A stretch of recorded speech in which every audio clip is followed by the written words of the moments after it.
I have been looking forward to sitting down with this man for many years.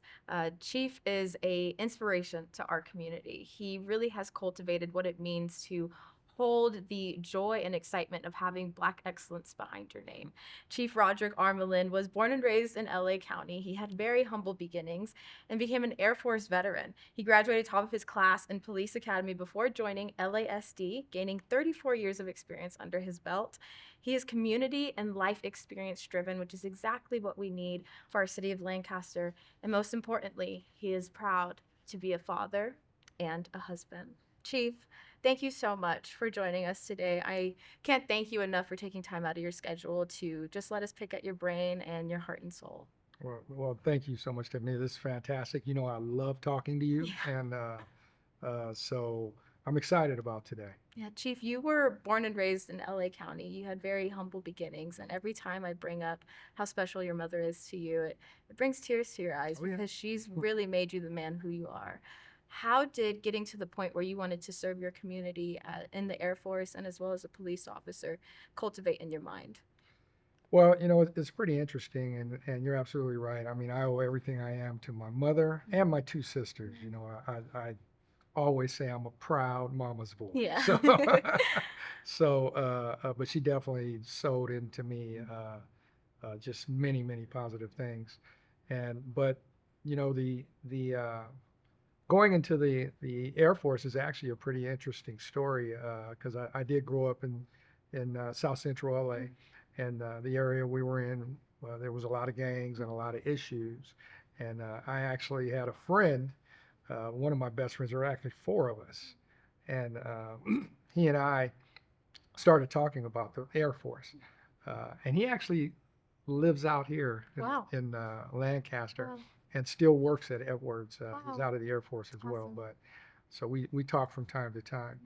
But we chatted about it, and then he went in and signed up, and I went in and signed up right after him. And the things that were going on around us, the problems, the pull, if you can say that, to possibly making poor decisions. It was the right choice for both of us. And I think it's the reason that both of us are doing so well in life that start with the Air Force and the military. And, many times I think of it as, uh, if not saving my life, Mm. preventing me from taking the wrong path. Wow. Wow. You still have that connection with your friend, and that just shows how focused you're on relationships and being so community driven. Mhm. So many of us learn our values and our core structure from home or from church or from school. What really built that mindset for you that community always has to be first for you to have a successful life ahead of you? I'd have to go back to, growing up.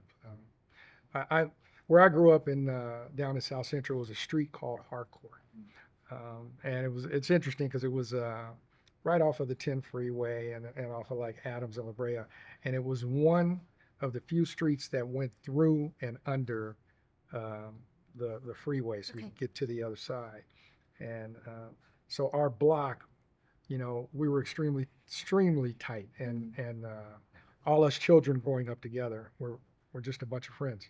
But the other side of it were the moms, the mothers. It was like, I don't care which mom it was.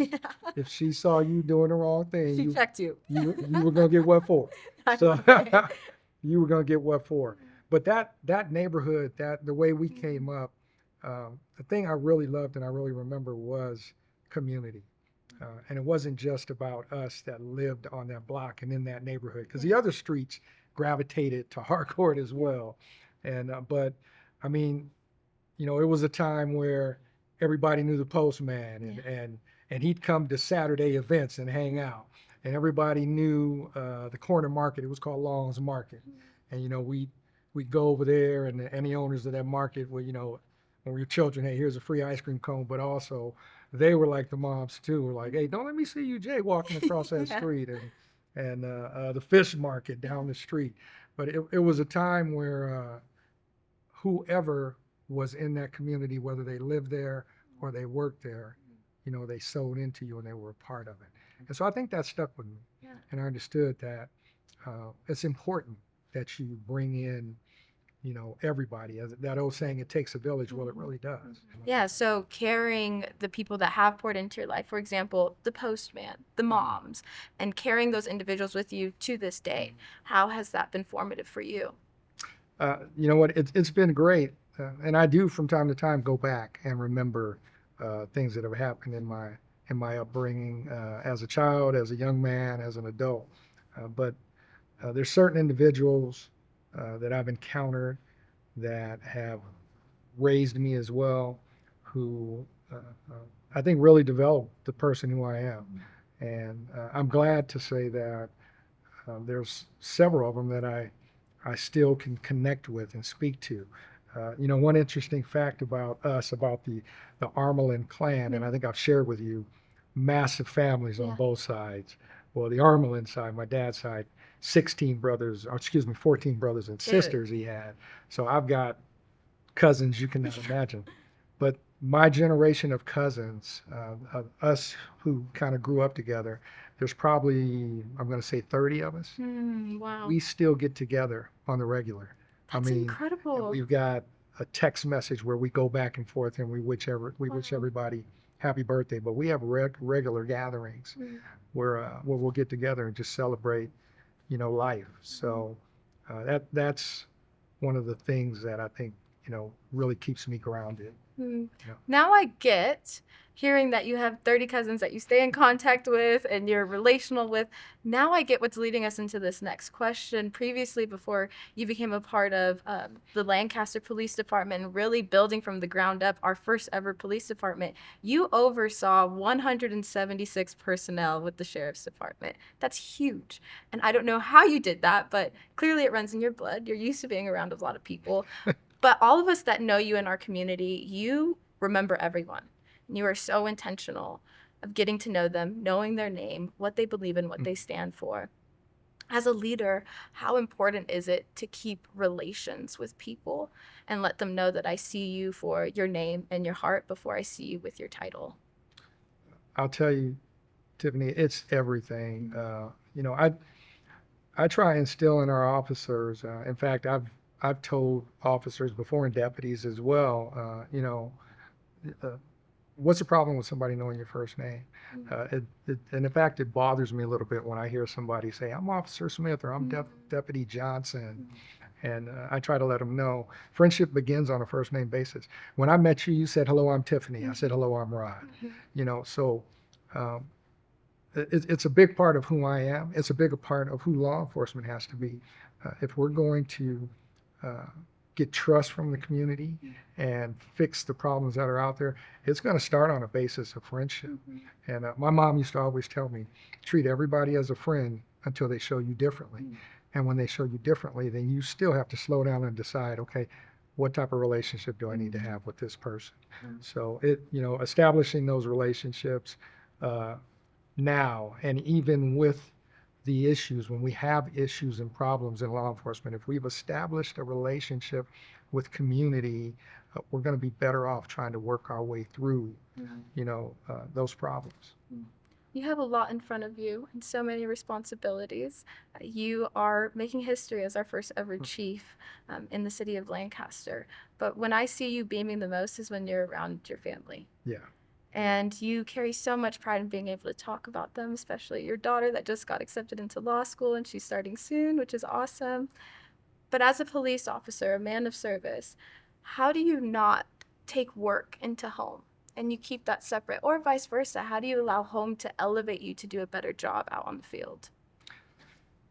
You know, and it is highly important that you do not bring work home and that you remember who you are and what home is. And for me, uh, one thing, it's been my belief in my Lord and Savior Jesus Christ, but also um, finding the outlets you should have, you know, between, work and home, ensuring that you remember where you came from. That's really big with me. I try to constantly remember who I was before I became a police officer.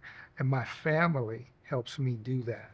So I try to tell young officers, uh, if you let this badge turn you into somebody who you've never been, then you're probably going to have issues because we set out down a path in life, and all that life experience and all those things that have taught us how to make correct decisions, we can't let that go. We got to keep it and stay the humble individuals that we were before we started.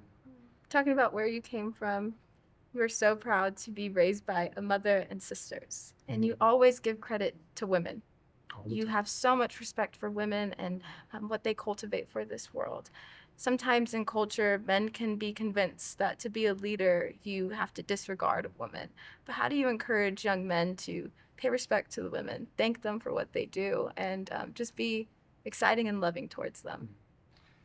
Definitely through conversation, but also I try to ensure that when we're highlighting individuals, not just who work with us, but who are in the community, that we're including women um, in this field, and you can understand why, because of the many years, and how things started out in this field. It is definitely a male-dominated profession. So, but there are absolute stars out there that are women that are wearing this uniform that are doing an incredible job. So I try to make sure that one, I recognize them, and then two, make sure that the officers and the young men that I encounter, know that you have to go and meet these people and have conversations with them and spend time with them, and it's just a wealth of talent. I'm excited about a young lady that we're about to hire. Awesome. I can't say her name now, but when she gets here, I'm definitely going to make sure she gets to meet you. Yes, I'm excited to meet a fellow strong young woman. It'll be very fun. Chief, it has been an honor to sit down with you and get to know you a little bit better. But before we close out, I just want to ask you, if you take the badge off, you take the uniform off, you take everything off, the title, strip everything down, and somebody just wanted to ask you in the middle of the grocery store, what do you stand for? What would you say? I'd have to say honor, pride, family, truth, trust, and I think the biggest thing for me really is friendship. That's who my mom was. That's who my community was. And that's really deep inside of me that, I love meeting people and I love having friends. And that's probably the biggest thing for me. Trust me when I say every time you walk into a room, you have this glow about you. And I'm so thankful that you are the protector of our community. You really have shown young children in our community to not be scared of the badge and to just be happy and be themselves because they're going to be safe with your guidance. So thank you for all that you've done, Chief. That may be one of the most beautiful things anybody's ever said to me. Thank you so much. It is always a pleasure to talk to you, Tiffany. Always. Thank you.